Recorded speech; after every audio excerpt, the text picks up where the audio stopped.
So I was at the gas station this morning. And Good intro. Good win.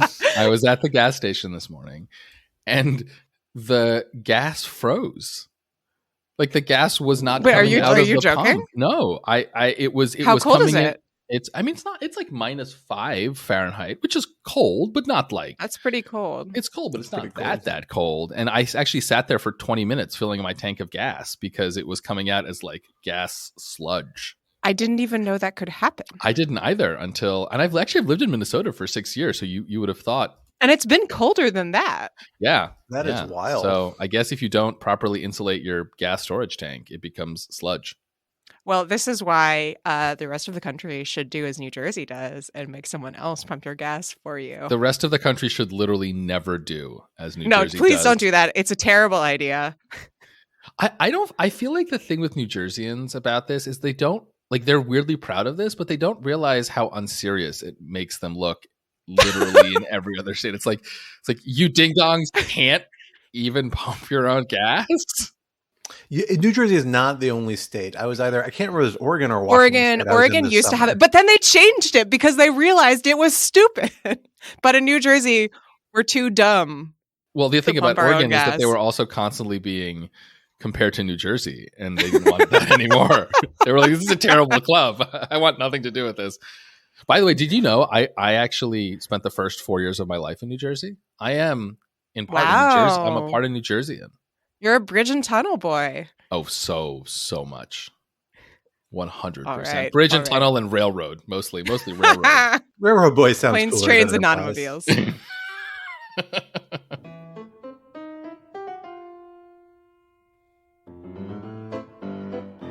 Hello, everyone, and welcome back to Rational Security. I am one of your co-hosts, Scott R. Anderson. I'm here with my two other regular co-hosts, Alan Rosenstein. Hello. And Quinta Jurecic. Hello. And we are thrilled to be with you here for our very special end-of-year episode. For those who may have listened last year or caught our little blurbs at the beginning of our recent weekly episodes, we like to end each year with a listener-submitted episode. So we are taking topics that people have written to us that they want us to discuss, and object lessons they've submitted that they want us to share, and we're bringing them to you in audio format for this very special week before the new year, because we are off on leave. We are recording this the week before. So if there are any big developments we don't cover in this or acknowledge, apologies for that. We will get to it the following week. Mostly it's because by the end of the year, we've just stopped caring. It's hard. But then New Year's gets us all revved up again for the brilliant month of January, which is always very exciting. But we have a great set of topics submitted from listeners. Actually, way more, I should note, than we were actually able to cover in our time frame. We had to cut a few off, and apologies for that. We are sending them over to our sister podcast, the Lawfare Podcast, for their end-of-year episode, in hopes they can do a deeper dive on a few of the more specific and technical topics that we got in that we thought we couldn't do justice to in such a brief format. But for the topics we do have, we are really excited to dig into them with you, the listener. Some of them are serious, some of them are a little less serious, but we're going to handle them all for you to make sure we cover the topics you need covered before you say goodbye to 2022 and what we are calling the Toodle 2022 Do Edition. Well done, Scott. We tried. I was skeptical you're going to get that on your first take. You know. I was as well. I've written it out. In a very specific format in my little planning document here. But I'll add the do to make sure I get that last do in. I think that works better. Toodle 2022 Do Edition. Alan, you have in our planning document here the first topic. Why don't you tee it up for us? I will. So this is from Patrick.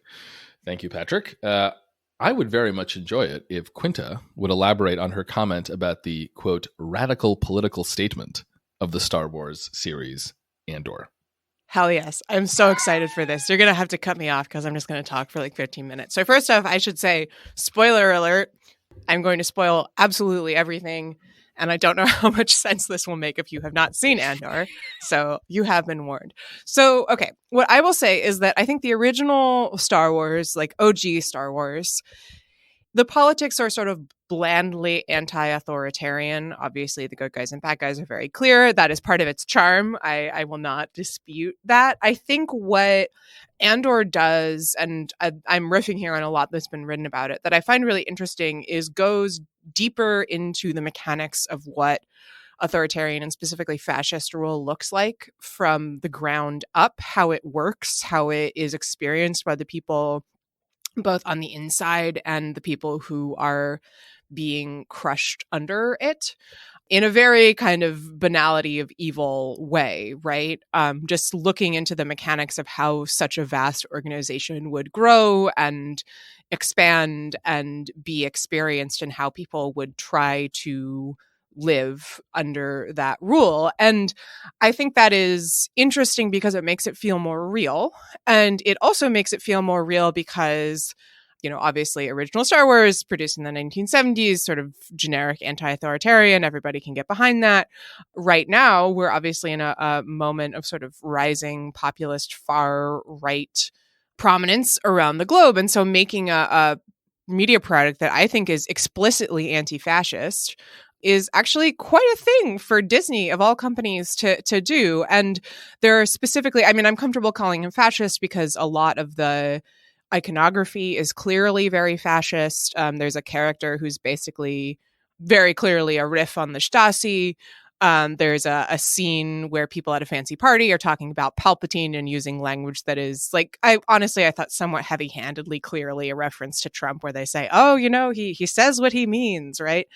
But then the other portion of the other half is that I think that, you know, it's not only this sort of very finely sketched portrait of the sort of mechanics of fascism, but an endorsement of violent unrest against fascism and kind of a manual for how to do it in surprisingly thoughtful way. Tony Gilroy, who created the show and also made Michael Clayton, my personal favorite movie about law firms, has said that the heist sequence is based on a bank robbery done by Joseph Stalin. Not that I think that Tony Gilroy is a Stalinist, but he clearly did actually take a serious look and think seriously about violent rebel movements and how those mechanics work. There's a really, really interesting exchange between two of the rebels about sort of the distinction in tactics. And so I've been going on for a really long time, but there is a point at the end of the series where the series Marva Andor is essentially making the argument that you can't just kind of sit on your hands and make a life for yourself and try to hope this will go away. You have to rise up, and you have to do so violently. Like, that's pretty hardcore for a Disney product, man. I'm into it. Yeah, I also love Andor, and again, I just continue to be shocked that Disney created something good. I will say I think that Andor is better on the Rebel side than on the Empire side in terms of describing it. I think it does a good job with the kind of ambiguities of rebel violence, and I mean, there's obviously that incredible speech that Sarsgaard gives about his like sunless space, and okay, that was a little bit overdone. I mean, he's such a good actor though that who cares? You know, I kind of want to know more about the Empire itself. I want to know more about its ideology. It has some surface kind of fascist elements to it, but I'm still not sure like what makes it click. You know, I don't get a big cult of personality vibe from Palpatine going on. Like, I want to know how school children are taught there. It seems more kind of imperialist to me than kind of more obviously fascist, but obviously those are blurry distinctions. But I look forward to more of the political sociology in season 2. I have not seen Andor, so I have no opinion on this, but I'm looking forward to I just spoiled the whole thing for you. Sorry, man. That's okay.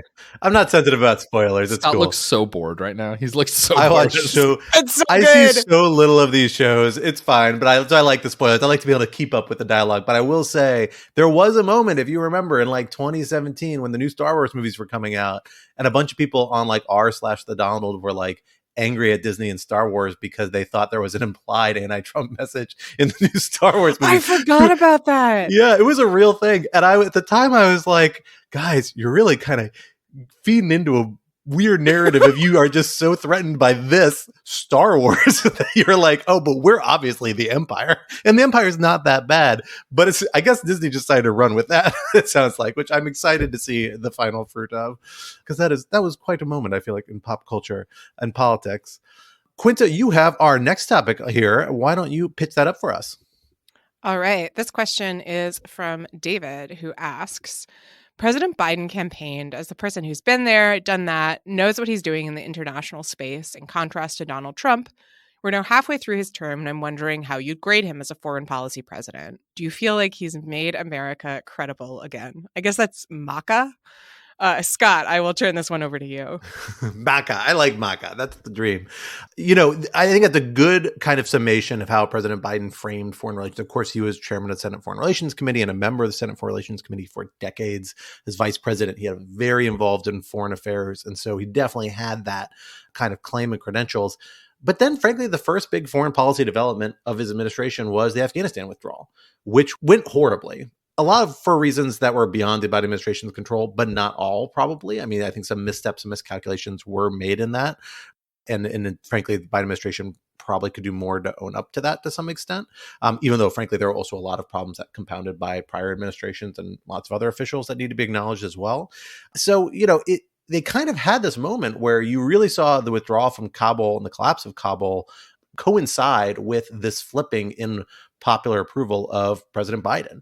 And I suspect it was a contributor to that fact that all of a sudden he found himself underwater in his polling numbers that he hasn't really found his way up from, although that's not super rare for modern presidents. But now he's got Ukraine. And I think Ukraine has been handled pretty masterfully. And I think it's actually one of these things that his administration has handled exceptionally well. I think most people acknowledge that. Republicans are mostly on board with it so far. We'll see if that changes in the next 2 years as we get closer to 2024. I suspect it will be calibrated a little bit, but nonetheless, nobody's really criticizing the core thrust of his policy towards Ukraine at this point in any part of the political spectrum. And it appears to be working because Russia has lost pretty dramatically. And we have a very strong relationship with Ukraine, including its president, Volodymyr Zelensky, who is visiting Washington, D.C. today. So, you know, I think he's doing actually fairly well with some of those missteps, which inevitably happen for any administration. Like nobody can bat 1,000 in this really difficult policy arena. But his ability to frame himself as a very successful foreign policy president is going to be under real stress leading to 2024. Republicans have a lot more incentive to begin to try and tear apart and obstruct and make executing parts of that agenda more difficult. We'll see to the extent to which they can do that around Ukraine, given that there's popular support for supporting Ukraine that's pretty strong right now, but that may tamper down if the economy suffers, if other things suffer. So I'll have to see where he goes. But I do think he's a pretty good foreign policy president. In terms of credibility, though, the simple truth is that you know, the United States, no president can actually be that super credible on his own, simply because when the administration turns over, you get a president with a very different foreign policy views. And until you get to a point where you can get Congress on board about codifying things in legislation or in treaties that survive past the presidential administration, executive orders, executive agreements can only go so far. I wrote a piece about this right after the election in foreign policy that gets at this. I think it's still true. So I think America still has a credibility problem so long as we have such a deep political divide that enters into the foreign affairs realm and such tightly contested politics that it's not clear a lot of foreign policy positions will survive to the next presidential administration. Well, let's go on to our next topic. This is a question from Bob Diedrich. Bob asks, after January 6th, there was a lot of talk about the need for a domestic terrorism bill. Is there any possibility that the large number of mass shootings in 2022 will provide sufficient impetus to get such a bill through a divided Congress? Alan, let me start with you on this one, and then go over to Quinta for your takes on this, and I have a thought or two as well. Yeah, so, this is something I actually written about for Lawfare, making the argument that there's a cluster of federal laws, specifically around insurrection and seditious conspiracy, that increasingly function de facto as our domestic terrorism laws. We don't have a domestic terrorism law in the federal criminal code. We have a foreign terrorism prohibition, and we have a domestic terrorism definition, but we don't have actually a standalone law criminalizing domestic terrorism. And I think that for the political side of domestic terrorism, and I think it's actually perfectly appropriate to call, for example, January 6th a domestic terrorist act. I think that's totally accurate. I do think seditious conspiracy and insurrection, although written in the mid 19th century, and so they have their quirks, function tolerably well as domestic terrorism statutes in the sense of providing the additional rhetorical and symbolic condemnation of an act, right? It's not as if we didn't have these laws, we couldn't get domestic terrorists on the actual substantive offense of whatever it is that they're doing. It's that the domestic terrorism law, or having a law that specifically criminalizes insurrection or seditious conspiracy, adds that additional symbolic weight. The part that's not covered, however, is what we might call non-political domestic terrorism. So an example of this might be, let's say, Dylan Roof walking into the church in Charleston, South Carolina, into a sort of historically black church and killing a bunch of people there. That was clearly terrorism. I think that's a fair way of describing it. It's white supremacist terrorism, but it's not against the government, and so there's no hook into insurrection or seditious conspiracy. Now, obviously, it's not difficult to punish Dylan Roof for what he did. He committed murder. But what we lack in federal law is that additional ability to charge him with the special crime of domestic terrorism. And there have been proposals to create a new law. I don't think they're going to, frankly, go anywhere. Congress seems uninterested in really doing anything meaningful after mass shootings. And honestly, the sad fact is that there is a non-trivial constituency on the far right, which is increasingly an important part of the Republican base, that while I'm not sure would endorse these sorts of violent crimes, I think would not take too kindly to feeling singled out by attempts to create a new domestic terrorism statute. So I am skeptical that the status quo will change. Yeah, a couple points here. So I think first off, agreeing with everything that Alan said. I also think it's important to that's a first. To keep in mind that there are a lot of mass shootings in the United States that are not terrorism by any reasonable definition. So I completely agree that Dylan Roof's, that was terrorism. The El Paso shooting, for example, which was motivated by racist and white supremacist theories about the Great Replacement and was apparently targeted at Latino Americans. I would categorize that as terrorism, even though, Alan, as you say, it's not sort of explicitly anti-government necessarily. But there are also a lot of shootings that don't have that ideology behind it at all, like the Uvalde shooting. I don't think there's any indication that the shooter there was motivated by political reasoning. I mean, we're now at the anniversary once again of Newtown, and there wasn't any political ideology behind that either. That isn't to undercut how unbelievably horrific those massacres were. It's just to say that I'm not quite sure that they're terrorism per se. And so, it might make sense to kind of think of issues of gun control and terrorism as overlapping but not synonymous, if that makes sense. I completely agree with Alan that it really doesn't seem like there's much appetite on the part of Congress to take action on the gun control end. And I think that's particularly unfortunate because we've already seen in the wake of the Supreme Court's recent decision in Bruin, sort of really raising the bar, historically speaking, for what governments have to show in order to implement gun control measures. Lots and lots of gun control statutes are getting struck down on the state level, and congressional action, to some respect, might help with that. Bruin does leave some room, but it just doesn't seem like there's any interest in taking that up. So I think it's unfortunate and disappointing. That said, I also think that it's important to keep in mind when we talk about the potential need for a domestic terrorism legislation that, as Alan says, the federal government already has a lot of tools in its toolbox. And I would argue that the problem is that they're not using those tools and not thinking systematically about how to best use those tools. And I think it seems like conversation around the need for a domestic terrorism statute has kind of died down. But my view after thinking this over, and I do think there are serious arguments on both sides, is that before we start talking about granting, the FBI new authorities to go after right-wing extremism in this country, we need to maybe think about why the FBI isn't using its existing tools in a serious enough way and isn't taking that extremism seriously enough. Yeah, I mostly agree with all of that. The one thing I would say is, I'm a little maybe more skeptical than Alan is of using a bunch of 19th century laws and repurposing them for this particular purpose. And I don't think the record has actually been that great, particularly before the January 6th prosecutions of a lot of those efforts. But that said, like since 9/11, we've seen the Congress enact a whole range of statutes that take slices of the domestic terrorism problem. So there's lots of statutes now, actually some date back to the 1990s, a lot post 9/11, that do target things and make it a federal crime to target any sort of government institution with a bomb or try and kill federal officials doing their duty. And then we have older statutes that are part of that 19th century family that have been used a little more reliably, that talk about interfering with federal officials' functions, and have been many of them have been updated more recently than that. And I think those kind of cover a lot of the same ground. January 6th is a little tricky because it's just not how a lot of people thought domestic terrorism would happen when they were enacting those statutes. They were thinking of the Oklahoma City bombing. They weren't thinking of, a riot gone with a political kind of drive behind it, which is my effort to roughly summarize what January 6th probably looks like in terms of tools and how they were thinking about methodology-wise. And then on top of that, you have the hate crimes overlay. That's actually how federal government has approached domestic terrorism historically over the last few decades, is to say there's a strong nexus between hate crimes and domestic terrorism. So we use hate crime statutes to get at domestic terrorist angles.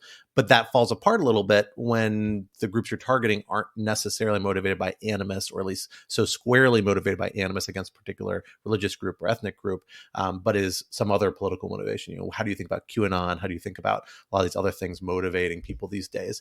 I'm skeptical of the need for this, but I'm not skeptical of the idea that Congress needs to look at the nest of statutes we have covering these areas and handle them. I don't think domestic terrorism as a label actually covers all the sorts of modern problems the United States is facing in this regard.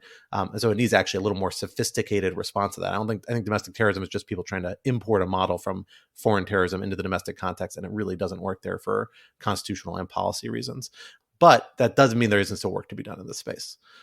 And on a gun control point, I will say a lot has to be there, but this has actually been a good year for gun control. Let's bear in mind, we've seen the most comprehensive gun control legislation Congress has passed in 20 years happen this year, and a lot happening at the state level. We're actually, I think, seeing in a way that's really heartening a little bit of a breaking of the strong barrier against gun control legislation. Who knows how far it'll go? I doubt it's going to collapse entirely, but we're seeing some progress on that front precisely because of this horrible wave of violence we're living through.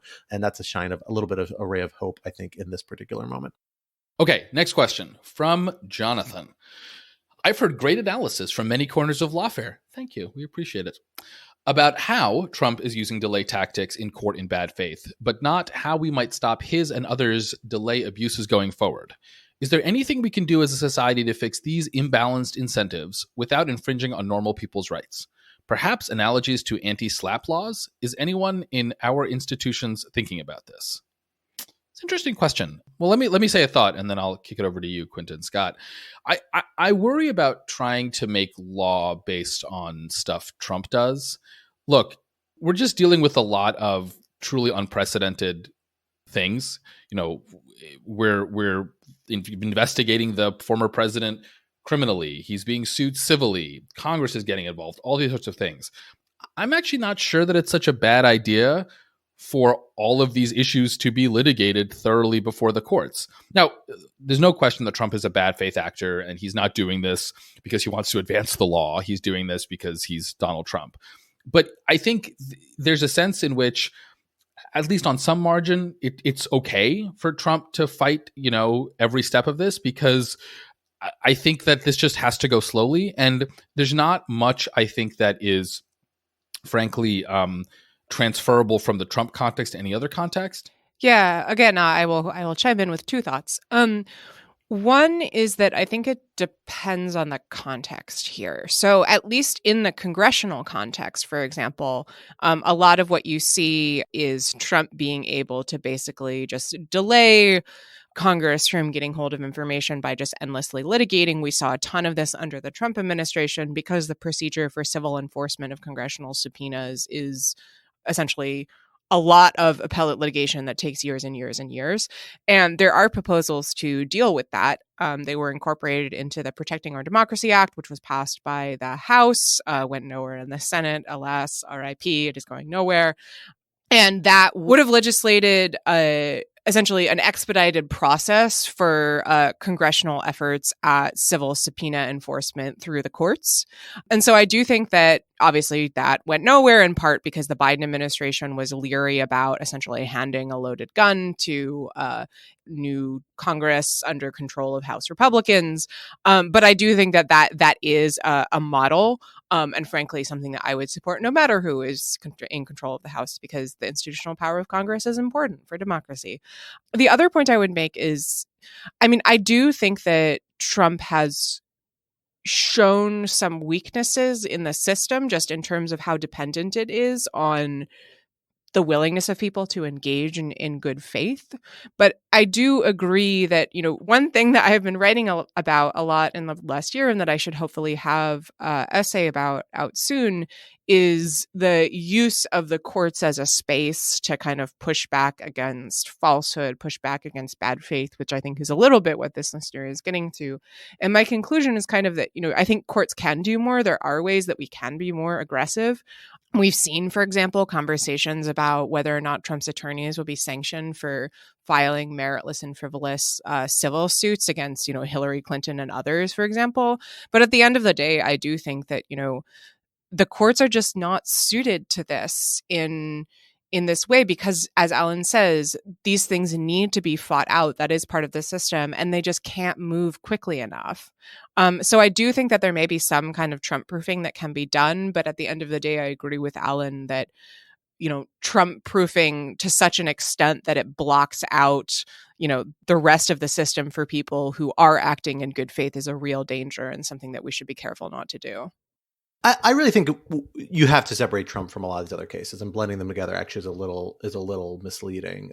Most of Trump's delay tactics hinges on the unique characteristics of him being a president, and then in the Mar-a-Lago case, particularly a former president, particularly around separation of powers concerns and a lot of kind of like the political valence, pseudo separation of powers or federalism concerns that can kind of raise, right? And so they're not arguments that people are able to make, and they feed into a very problematic dynamic in this regard, in that federal courts just don't like to resolve questions like that. And so they find ways to rule as narrowly as possible, and often kind of dither and very slowly approach questions like that.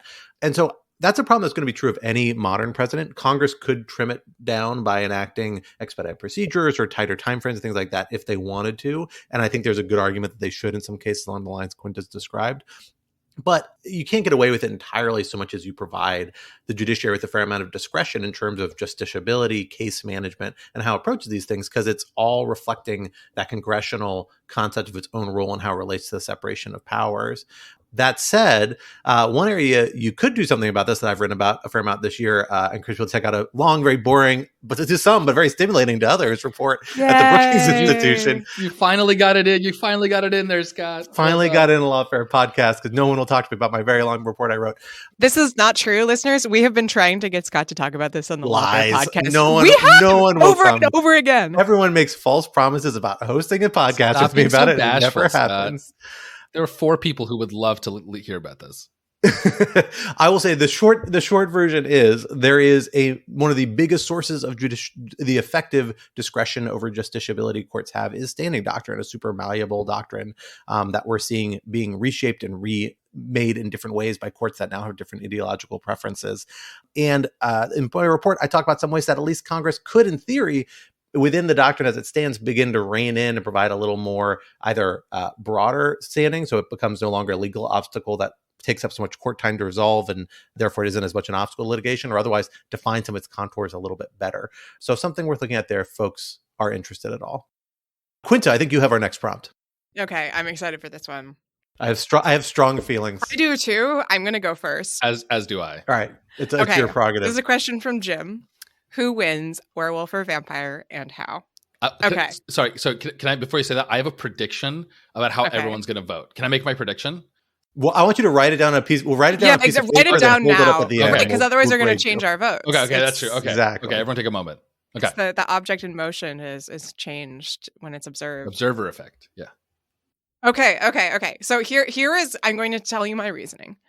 First off, I would like to put in a plug for my favorite vampire versus werewolf movie, What We Do in the Shadows, the movie, not the TV series, which I haven't seen. It's excellent. Wonderful. Agreed. Second wholeheartedly.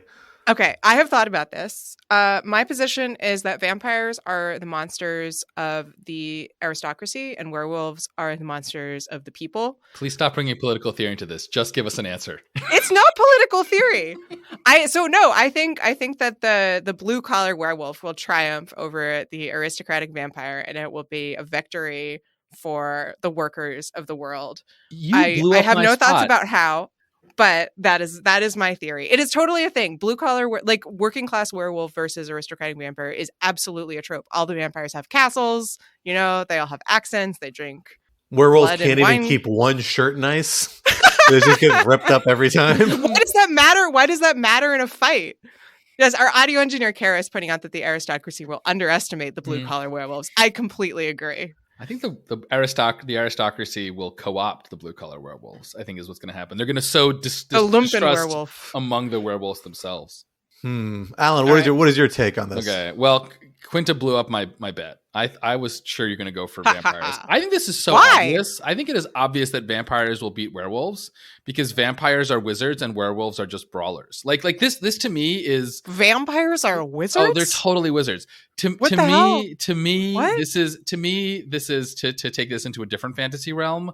Like if in classic fantasy you're arguing about like who's going to win, the wizard or the warrior, like obviously the wizard's going to win.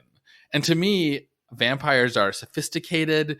They have access to all sorts of, magic of some sort or another. And werewolves they're just grumpy and bruisers. To me, it's obvious the vampires are going to win. I think we all know that Alan thinks he's a wizard. Is what we're getting. How are vampires wizards? I'm so sick of these grumpy, sexy werewolf brawlers stealing my girlfriends. As a nerd who's bad at sports, of course.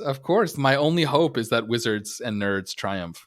Well, I decided to do some research on this one, guys. I went straight to the source, meaning, of course, the 5th edition Monster Manual, which confirms that, in fact, vampires have like 144 hit points. Werewolves only have 58. So it seems obvious to me that a vampire is going to win. Also, more fundamentally than this, aren't vampires like immortal and undead? And can't they fly? So can't they just like fly away and just outweight the werewolf? So I feel like the vampire wins on that. Right? It depends what kind of werewolf and vampire. This is the thing, right? Like, can the werewolves transform at will? Are the vampires wounded by sunlight, right? If the vampires are wounded by sunlight, I think that they are at a major disadvantage here. No, they just wait. If they turn into bats, can the werewolves eat the bats? I guess if the vampire has to lair at night, then the werewolf, even though it's just a person during the day, could find it and stake it. So that's an edge. That is a really fair point. That's an edge. I don't know. It's a hard one. I think I'm leaning vampire based on the hit points alone. But I think vampire just calls animal control on the werewolf. Guys, werewolves are literally the underdog. They are quite the underdog indeed. The underdog. All right. Well, I don't know if we're ever going to get to the true answer of this one, but maybe for a Patreon perk, we'll fight it out. Roll some D20s, see who wins in this contest. Wait, before we go, I want to know how Alan thought we would all vote. I thought it was reverse. I was convinced that you were going to join me as in my nerdy love of vampires as a fellow wizard. Because you're a fellow wizard. I'm a weak nerd. Scott, who is obviously such a bro, the sexy bruiser who steals everyone's girlfriend, was going to be on the side of werewolf, and I just got it so wrong. It's a hard call. It's hard to know. I like to think I've got a little wizard in me. I think we all have a little wizard in me. It's fine. I still don't understand why you think the vampires are wizards. Okay, we need to move on. I don't know. They're kind of lanky. They have kind of magical powers. And they need more sunlight. Sexy. They're sexy. In a different way than the werewolves. Wow. Man. We need to move on. Scott has a real monster thing going on. Moving on quickly. Moving on. Our next question comes from Nick, and it's a fairly serious one, but definitely worth talking about. And actually, we're seeing action on it today. Nick says, I was hoping your team could talk a bit about the Afghan Adjustment Act and how it would help provide legal protections for Afghans who fled the Taliban in the final days of the U.S. military presence. Yeah, so the Afghan Adjustment Act is a statute that would provide a more permanent path to residency for Afghans who fled to the United States. Most of them are here currently under parole authority, which nominally only lasts 2 years, although in effect people here under parole authority can stay longer through some other kind of discretionary tools. But they're not always eligible for the same bundle of support, kind of social support, resettlement programs, resources that HHS and other agencies have to help them resettle. Depending on what authority you're here under, you get a very different bucket of that. And on top of that, there's also wrapped in, I can't actually recall whether it's part of this act or it's a related piece of legislation. There's a question about the SIV cap. There's a special immigrant visa program that people were still processing under to try and get a separate path to U.S. residency if they were people who'd worked with the United States and Afghanistan. There was a similar program for folks in Iraq as well that, is still being processed. There's a question about how to sustain that, get the cap up, things like that. This piece of legislation fell out of the omnibus legislation, that draft that Congress has agreed on earlier this year. It still has the potential to be brought up as an amendment, and it has bipartisan support.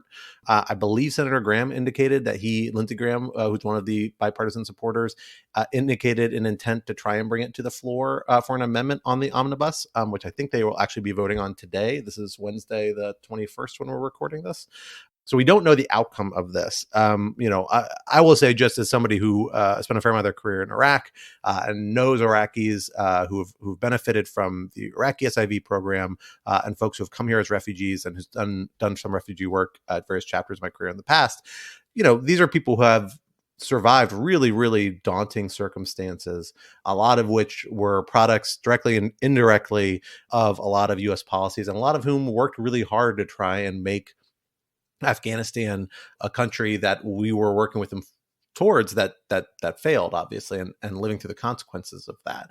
If we're serious about taking responsibility for actions, we've undertaken in Afghanistan at any point of any regard, at any point of the last 20 years, I think it has to start stage one by helping those Afghans who helped us and those who are suffering from the consequences of the situation falling apart in ways that we may not have intended, but nonetheless stem from U.S. actions, at least in part. So in that regard, I certainly hope Congress takes up this legislation. It's not necessarily dead. It does have bipartisan support if it waits to the next Congress, but its odds are much slimmer. And it appears getting bogged down in this incredibly messy, visceral, awful politics around immigration that seems opposed to allow any sort of foreign population to get a pocket, and gets it all messed up in the domestic politics. And my hope is that Senator Graham and other folks, particularly on the Republican side who are leading this, are able to push back some of the concerns in their own caucus and get people on board with help find ways to support our Afghan allies and other Afghans who are left vulnerable by some of our own policy failures there. Yeah, I'll just underline, Scott, I think that's a great overview. Just the deep moral failure of the fact that Congress is so unable to take action on this is really, really deeply, deeply depressing. I hope that they'll be able to pull it off. I kind of doubt it. I'll put in a plug for Lawfare's podcast series on the subject of this program called Allies, which was put together by our former associate editor, Bryce Clem, which I think is a really great and moving and heartrending piece of work on this subject. Good recommendation. Okay, so next question is from Carl. Why has the United States let Turkey bully Stockholm and Helsinki? And I'd also like to ask Alan, that's me, as the pod's resident Minnesotan. I love it. I love that I am now a resident Minnesotan. As a former East Coaster who didn't even know where Minnesota was. I'm so proud of being an actual Minnesotan now. I'd like to ask Alan, as the pod's resident Minnesotan, if the issue is more relevant in Minnesota, given that that's where most Swedish Americans and Nordic Americans live. Good question. So I don't know if that this is actually in America where most Swedish and Nordic Americans live. At this point, I think they're probably fairly well distributed through the United States. This immigrant wave is, I think, over 150 years old at this point. And even here, I would say it's not like there is a, I think, strong and active Scandinavian community with really close ties back to Europe in the way that there is with respect to more recent waves of immigrations, right? For example, a kind of a large Somali population here. So I'm not sure this issue is getting much play in Minnesota for that reason. I think it's honestly not getting play anywhere because it's on foreign policy. And to preview another question, Americans don't care about foreign policy. To answer your kind of overall question, why is the United States let Turkey bully Stockholm and Helsinki? It's because Turkey has leverage. Turkey is part of NATO, and NATO has to accede unanimously to the entry of any new states. And Turkey is one of NATO's largest military powers. And so, frankly, NATO and by extension America needs Turkey, I think, more than Turkey needs NATO and America. And the realities of realpolitik, frankly, mean that Turkey then gets to throw its weight around. To be clear, that doesn't justify what Turkey's doing, and in its treatment of its Kurdish minority, and how that then applies to its treatment of states, particularly Sweden, that has supported those minorities, is in many ways quite disturbing. But that is the reality of how international relations works. And Scott, I'm kind of curious if you think that there's anything really more to it than that. Well, I actually think there is, for the simple reason that Turkey's relationship and control over NATO, I think, is much more an incident of kind of a historical path dependency than it is actual current geopolitical strategic needs. I mean, Turkey was brought into NATO for very real Cold War reasons several decades ago.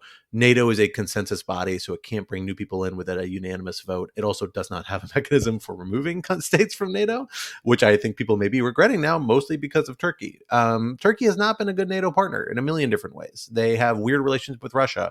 They have played actually a very valuable role, but not like a clear role along with the bulk of the rest of NATO in regards to Ukraine.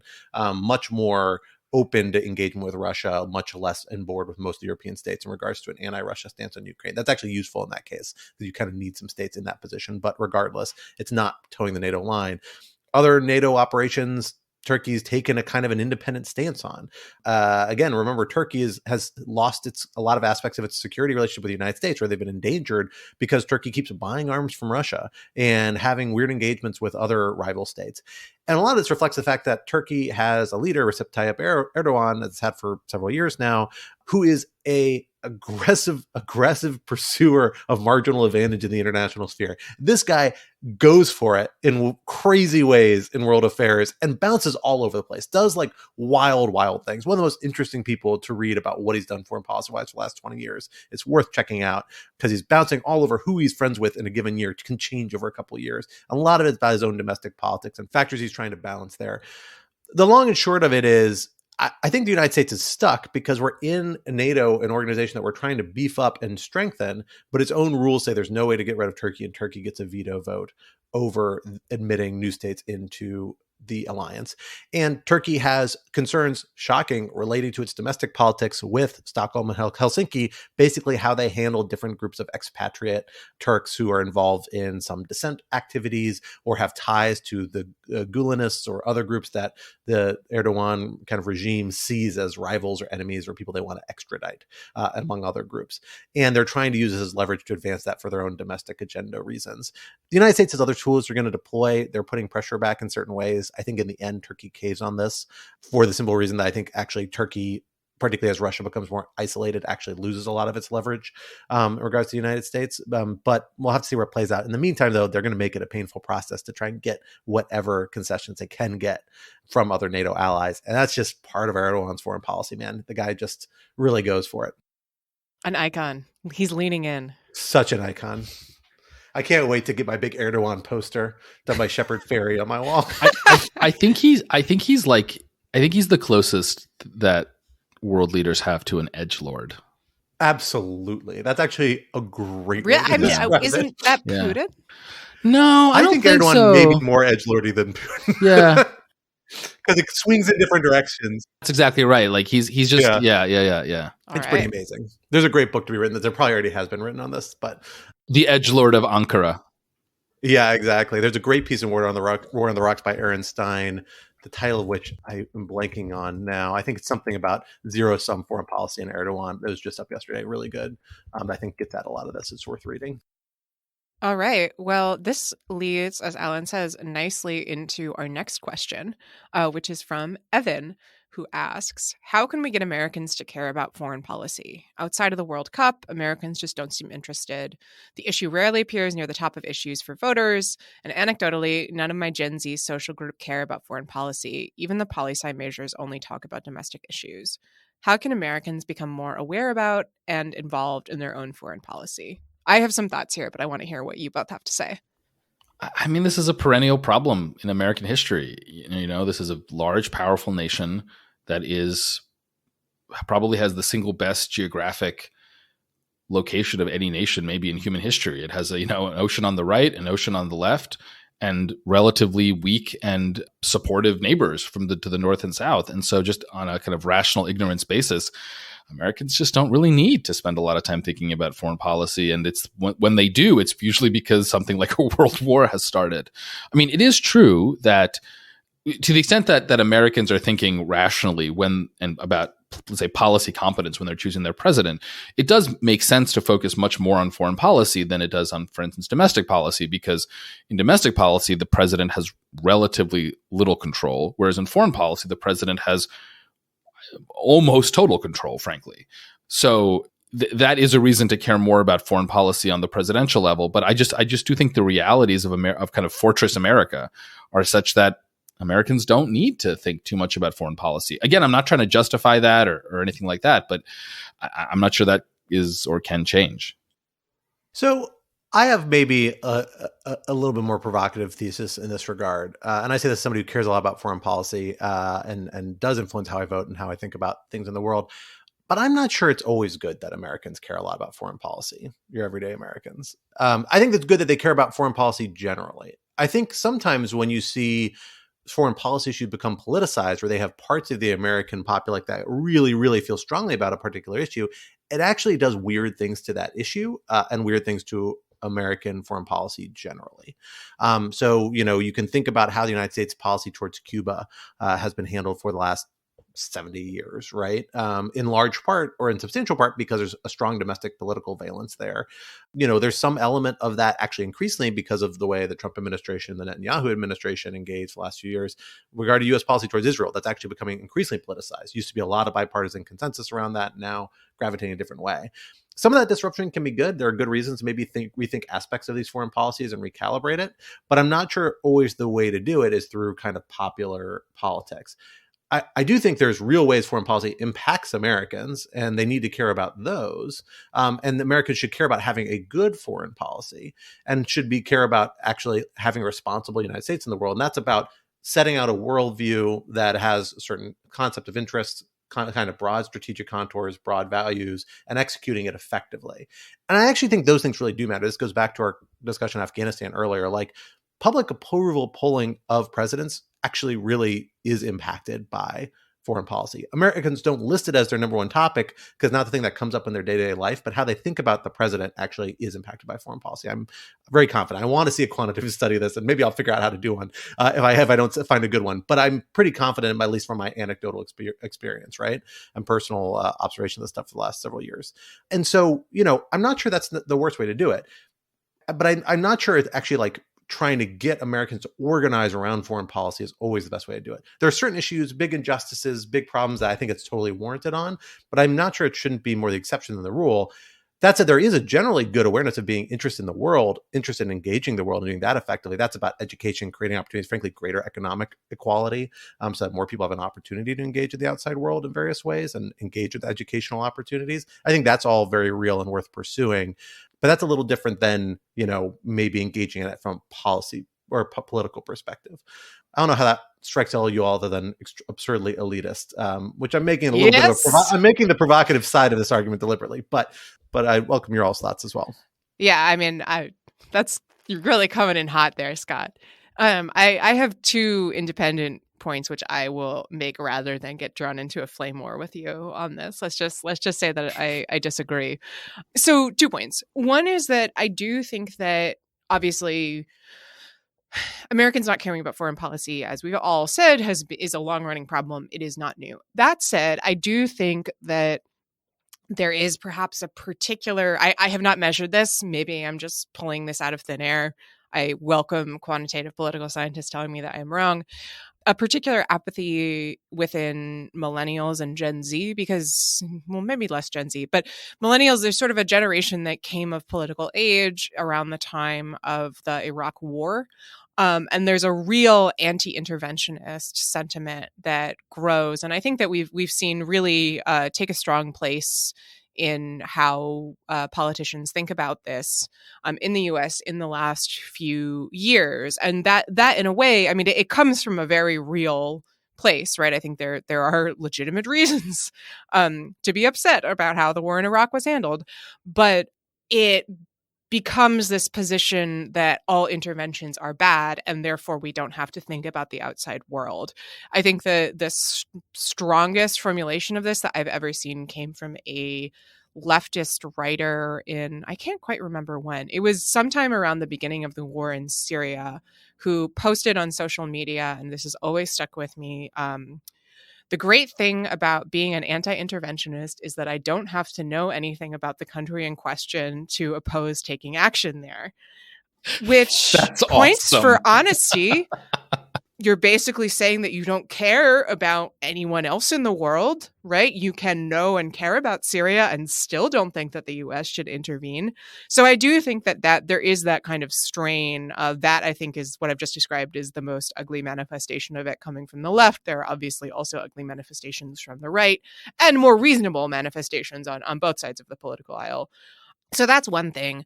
The other thing that I will say is that I actually think that caring more about the world outside the United States is, I would argue, increasingly important right now.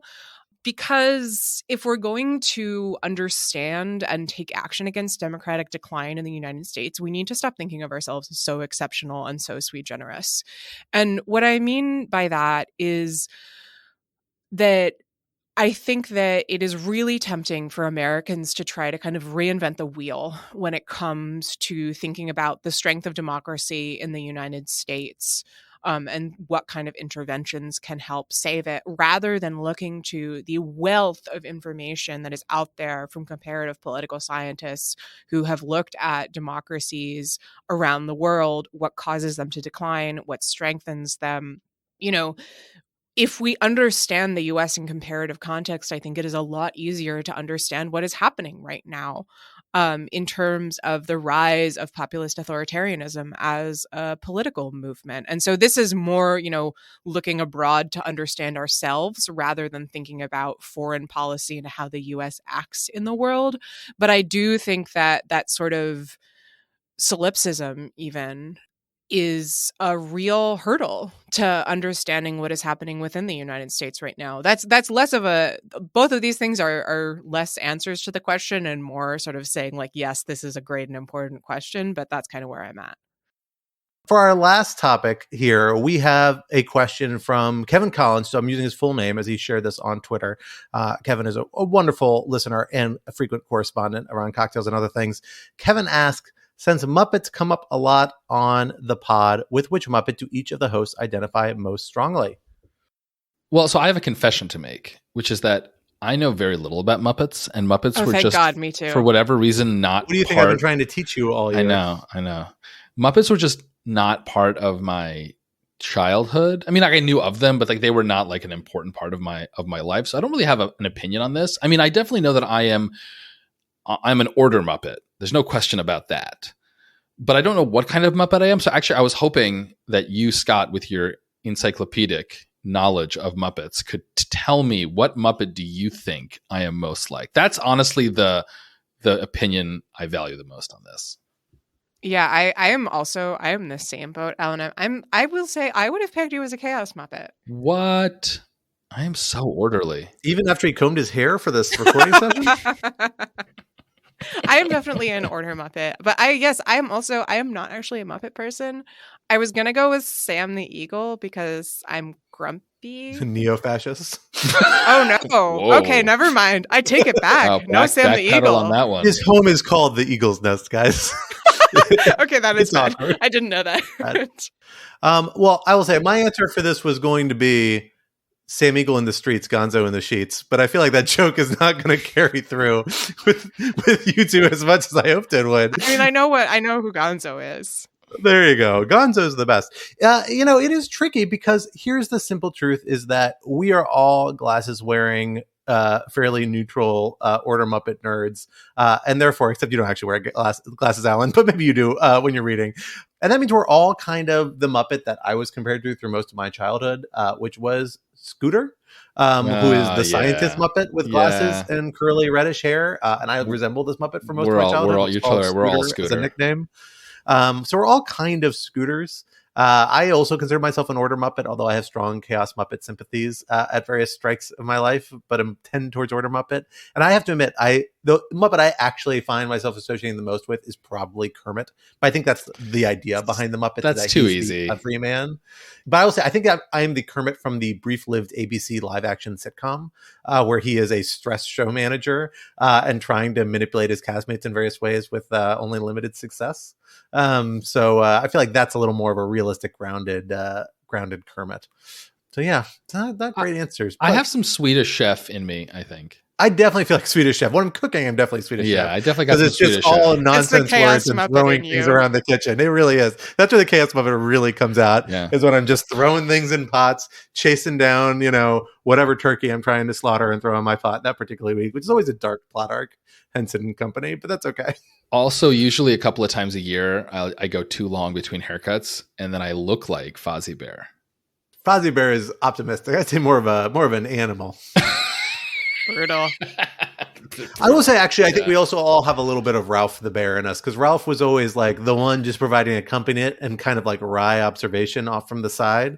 And Ralph, I feel like that's a good Muppet. If you're a Ralph Kermit mashup, which may be where I land, I feel like that's a pretty good place to be, with a little streak of Gonzo on the weekend.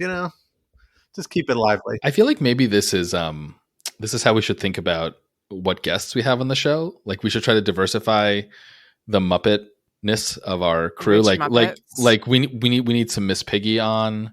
We need a Cookie Monster. Who is our Miss Piggy? I don't know. That is the question. I don't know. That's tricky. I mean, I have a thought, but I don't want to say it because Ben will be offended. Yeah. Fair game. Well, I said nothing.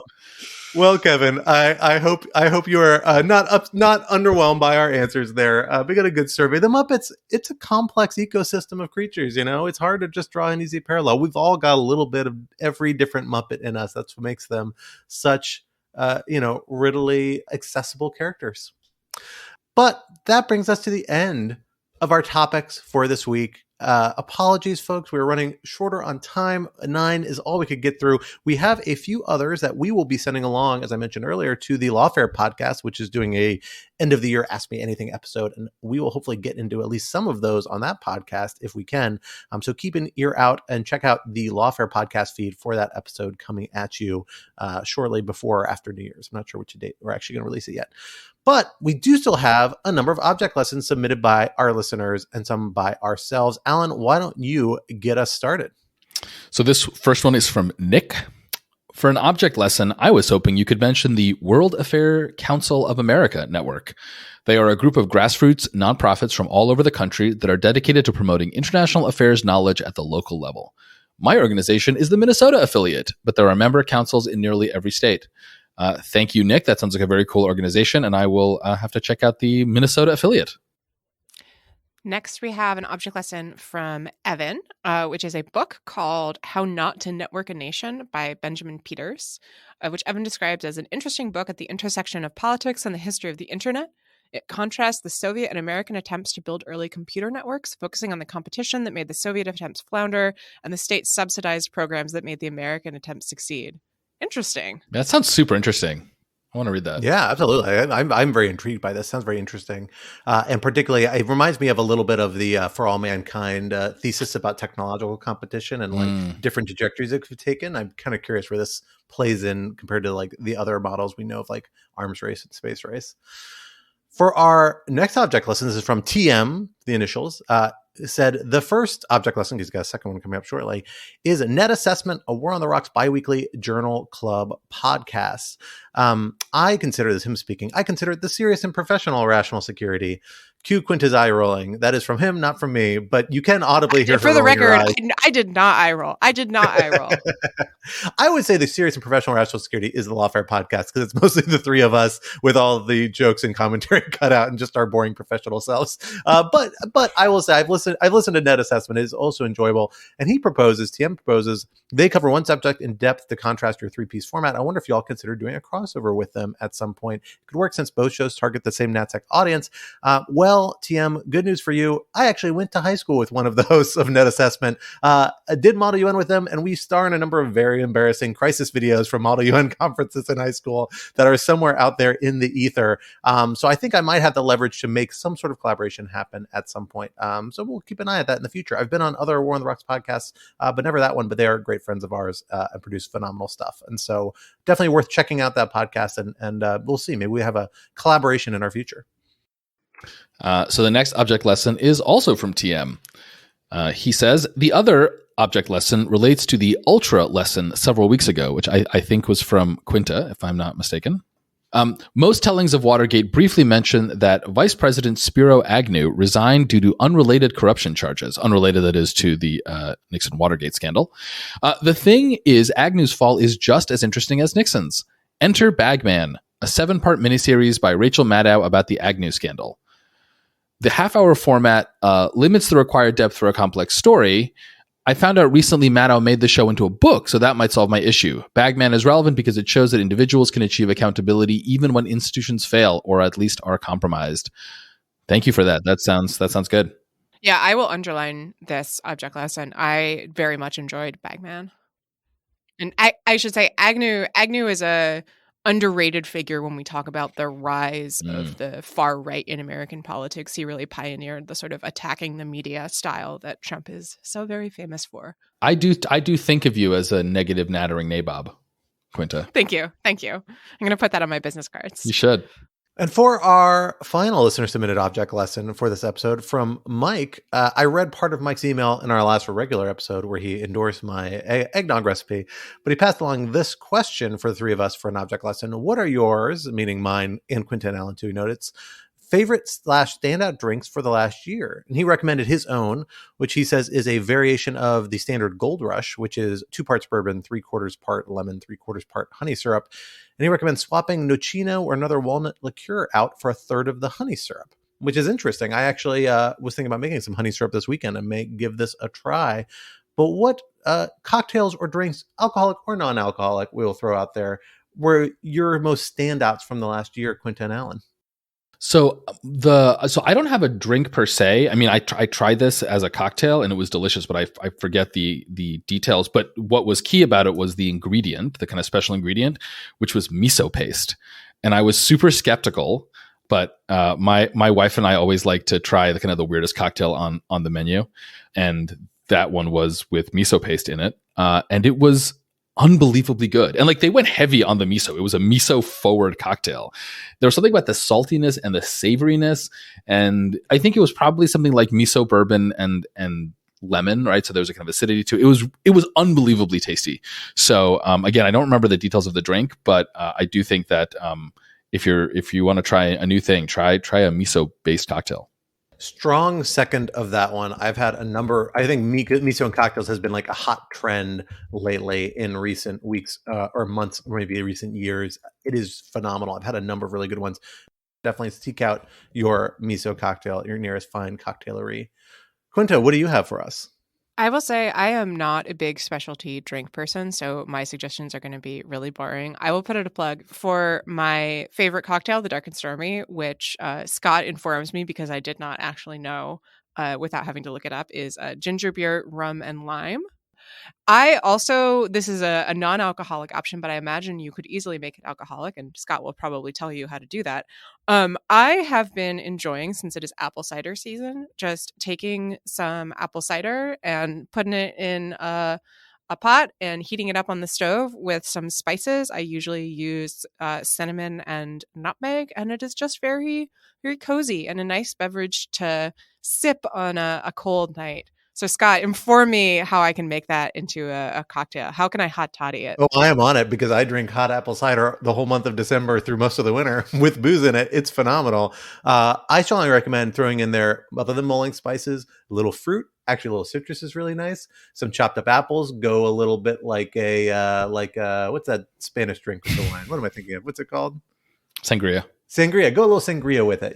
Bring a little fruit in there. You can eat the little chunks of it later. Then I put in some demerara syrup, sugar, just because it kind of sweetens it up in a way. So when you mix booze in, it doesn't get too balanced out. And then I go half part brandy, half part bourbon, up to your preferred strength in the hot cider. It is really phenomenal. I knew I could count on you. And the thing I will also say, among your spices should be 1 star anise. Oh, that's important. Just 1. More than that will make it go crazy. But the 1 is really worth it and really phenomenal. It's super, super potent, but really makes a big difference and really brings out all the other flavors. Highly recommended. I, of course, am a big cocktail head. Love to share drinks, and so I've shared lots of great drinks this year. I will say the Palpable Apathy is one that I shared earlier this year. I think really stood out, was amazing, and I've actually had drinking very regularly and made its way into my rotation. A couple of other really good ones this year. Naked and Famous, also a common one for mine. But there's a recipe I got last Christmas, just after we recorded this episode, that is phenomenal, from a phenomenal restaurant and bar in Colorado when I was visiting family out there. It's called Local Jones in Cherry Creek. Really, really phenomenal. It's in the Halcyon Hotel. And there, if I recall correctly, there was this speakeasy cocktail bar in the same hotel. I have actually not gotten to go because it was too COVID-y at the time for me to visit.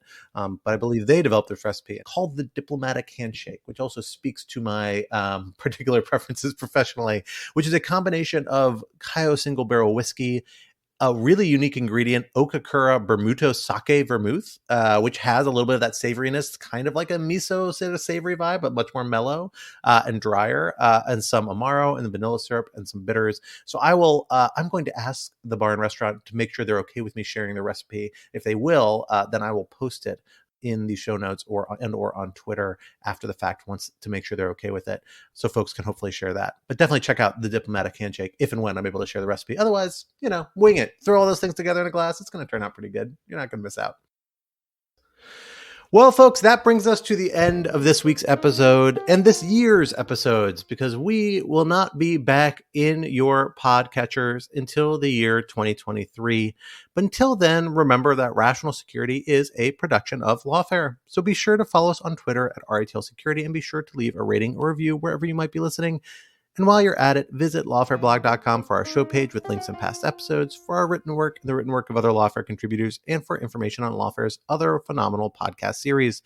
And be sure to sign up to become a material supporter of Lawfare on Patreon, a wonderful gift for you or your loved ones this holiday season, for an ad-free version of this podcast and other special benefits.